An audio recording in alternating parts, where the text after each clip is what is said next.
Para sa mga mahilig sa mga kwentong aswang, subaybayan ang aming bagong channel, Sitio Pangil. Pasukin ang nakakakilabot na mundo ng mga aswang. Like and subscribe. Sitio Pangil.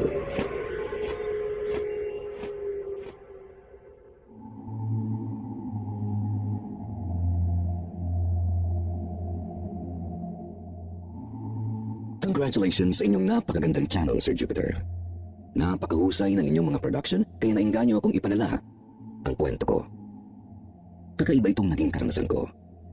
Maraming salamat kung mapipili ninyo ito na isadula. Tawagin niyo na lang akong Henry, isa akong accountant sa isang malaking kumpanya. Noong binata pa ako, nakatira ako sa isang kondo sa Makati. Isang araw may nakasabay ako sa elevator na isang magandang babae. Pareho kaming paakyat. Agad akong humanga sa kanyang ganda. Mukha rin siyang mabait. Nang ngitian ko, ay ngumiti rin siya sa akin.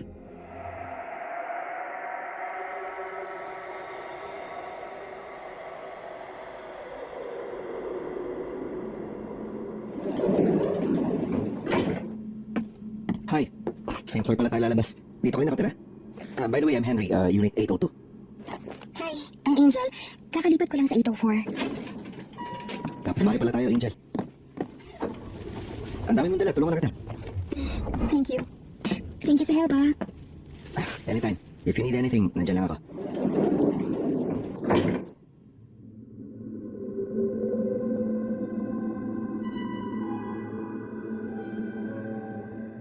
Magmula noon, Sir Jupiter, lagi na akong gumagawa ng paraan para magkita kami ni Angel. Dinadalan ko siya ng pagkain sa unit niya hanggang sa makuha ko ang number ng phone niya. Lagi ko na rin siyang tinetext. Nalaman kong computer programmer siya. Habang mas nakikilala ko si Angel, lalong nahulog ang loob ko sa kanya. Tama ang una kong impression. Hindi lang siya soft-spoken, kundi napakabait din. At napakasimple niya sa lahat ng bagay. Walang ere o kaartehan. Napakaganda kahit hindi gumagamit ng makeup. Kahit lipstick man lang. Nakalugay lang o kaya ay nakaponytail ang hanggang balikat niyang buhok. Kung manamit siya, ay hindi nagpapasexy. Na-in-love ako at pinursigi ko ang panliligaw. At dahil nga siguro magkasundo kami sa maraming bagay, nahulog din ang loob niya sa akin. After 6 months, naging official na ang relationship namin.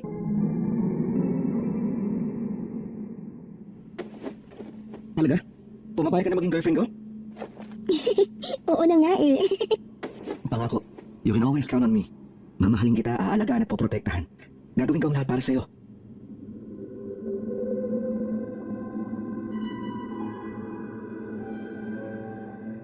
Akala ko, Sir Jupiter, alam ko na ang lahat tungkol kay Angel. Pero nagulat ako isang araw. Pagdating ko sa unit niya, ang nagbukas ng pinto ay ibang-iba sa Angel na nakilala ko. Naka-makeup siya ng sophisticated at alon-alon ang buhok na parang commercial model na inayusan ng professional makeup artist at hairstylist. Mas lalo akong nagulat sa suot niya dahil hindi ko pa siya nakitang nagsuot ng ganoon. Strapless dress, napit-napit sa katawan at napakaikli. Napakataas din ng takong ng sandals niya. Dati naman laging flat ang footwear niya dahil ang sabi pa niya, yun ang komportable.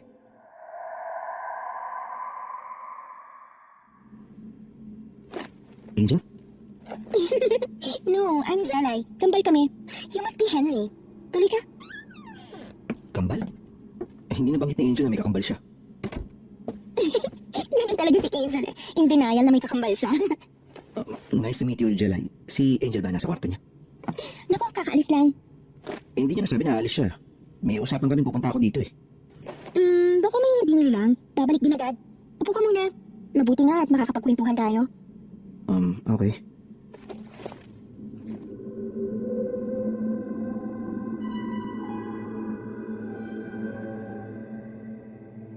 Nabigla ako, Sir Jupiter, nang maupo si Jelay ng halos nakadikit na sa akin sa sofa.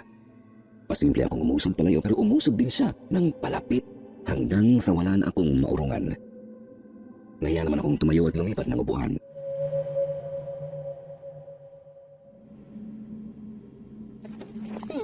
Magkamukha kami ni Angel, no? Oo nga eh. Kaya nagulat ako. Kasi, Kahit magkamukha kami, opposites naman kami. Lahat ng hindi ginagawa ni Angel, ginagawa ko. Ano na bang nagawa niyo, Henry?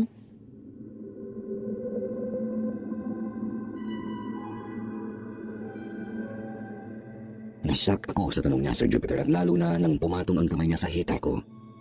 Hindi ko na pinalampas yun. Umalis na ako sa sofa. Mabuti pa siguro, babalik ka lang ako pag nandito na si Angel, ha? Uy, good boy ka ba? Jelly, kung tinetest mo ako, makakaasa ka na faithful ako sa kakambal mo. Good boy ka nga.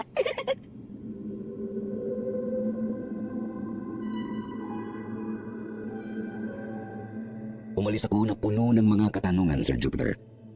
Ang sabi kasi sa akin ni Angel, nag-iisang anak siya. Hindi ko maisip kung bakit itatago niya sa akin na may kakambal siya. Unless, ikinahihiya niya si Jelay. Kung sa bagay, mauunawaan ko yun batay sa ikinilos ni Jelay. Pagdating ko sa unit ko, agad kong tinawagan si Angel. Hindi niya sinasagot ang phone niya. Nagpadala na lang ako ng text na please call me back. Mahigit isang oras din bago niya ako tinawagan.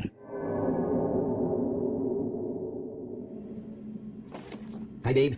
Babe, akala ko pupunta ka dito. Pumunta nga ako. Kaso, wala ka naman kanina. Kaya tinawagan kita. Ha?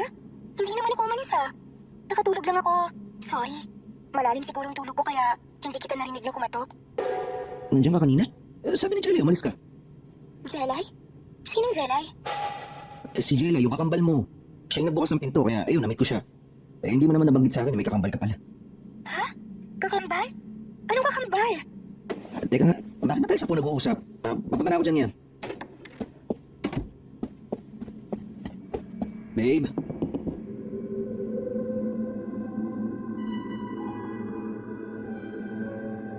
Ang tumambad sa akin, Sir Jupiter, ay ang girlfriend ko na nakasanayan ko ng ayos niya. Magkaiba talaga sila ni Jelay.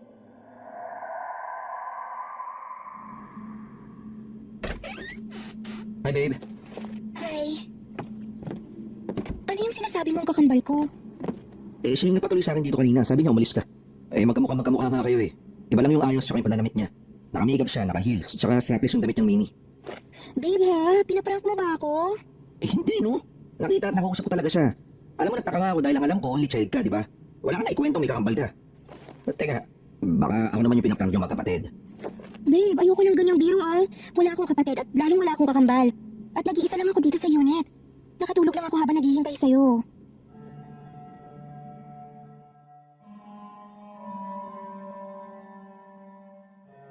Nanlamig ako, Sir Jupiter. Nakita kong seryoso si Angel at malapit nang mapikon sa akin. Sigurado ako sa naranasan ko, pero ayoko rin namang takutin si Angel. Ako na lang ang nagdisimula.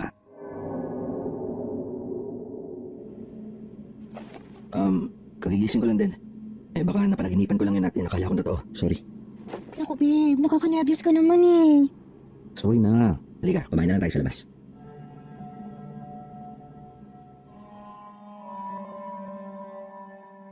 Hindi ko sinabi kay Angel pero natakot ako para sa kanya, Sir Jupiter, dahil sa unit niya nangyari yung naranasan ko. Kung sino o anuman yung nagpakita at nakipag-usap pa sa akin, ay maaaring andun pa. Niyaya ko si Angel na magsimba at humingi ako ng holy water para sa aming dalawa.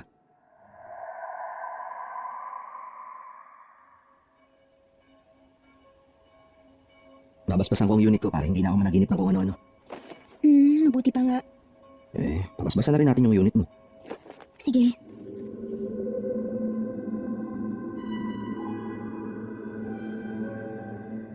Akala ko hindi na mauulit yung naranasan ko, Sir Jupiter. Pero isang araw, habang andun ako sa unit ni Angel, pumasok lang siya sa kwarto at paglabas niya ay nakasuot na siya ng sexy na pantulog at naka-lipstick ng pulang-pula. Hindi yun ginagawa ni Angel.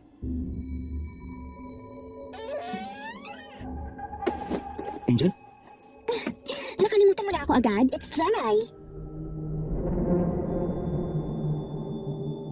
Sir Jupiter, sigurado akong dadalawa kami ni Angel na nasa condo unit niya ng mga oras na yon.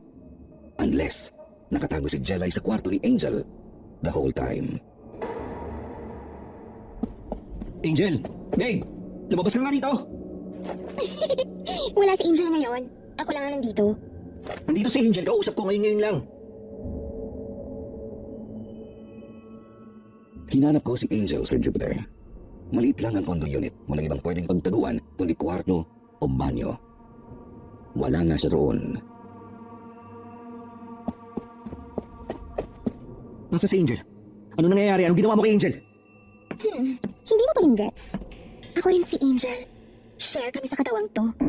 Share? Oo, share. Mas lamang nga lang siya sa oras. Bihira lang ako nakakalabas. Pero ang advantage ko naman, alam kong share kami. Siya hanggang ngayon, hindi niya pa rin alam na ka-share niya ako.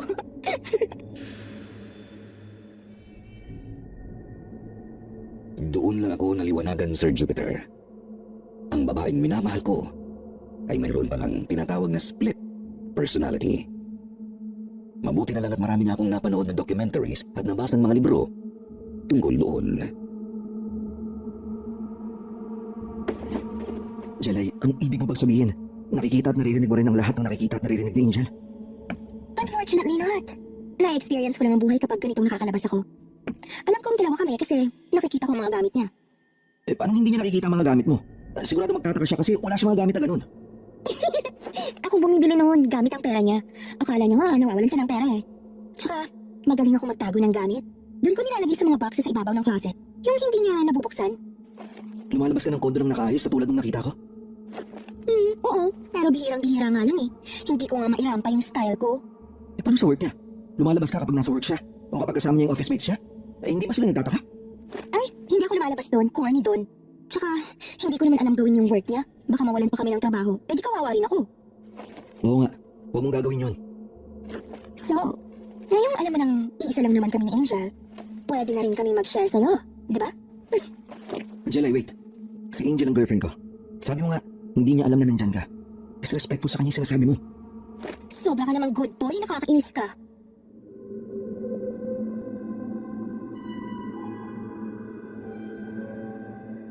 Sumangguni agad ako sa psychiatrist, Sir Jupiter. Sa pagkakaalam ko kasi, may lunas ang pagkakaroon ng split personality.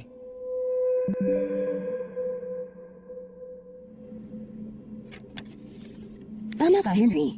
Pwedeng ma-resolve ang ganyang kaso pero hindi madali. Matagal ang gamutan at walang guarantee. I must warn you, ang magiging resulta ng gamutan ay ang pagsasanib ng naghiwalay na personalidad ng girlfriend mo. Ang nakilala mo ay si Angel, pero bahagi rin ng pagkatao niya si Jelay. Kapag nagsanib sila, hindi natin alam kung anong porsyento ni Jelay ang mananatili sa pagkatao ni Angel bilang iisang katauhan. Posible rin na ang mas maging dominant na personality pagkatapos ay si Jelay. Ano, matatanggap mo ba yun? Mahal na mahal ko si Angel, Doc. Matatanggap ko yan basta alam kong kilala niya ang sarili niya. We need to involve her parents.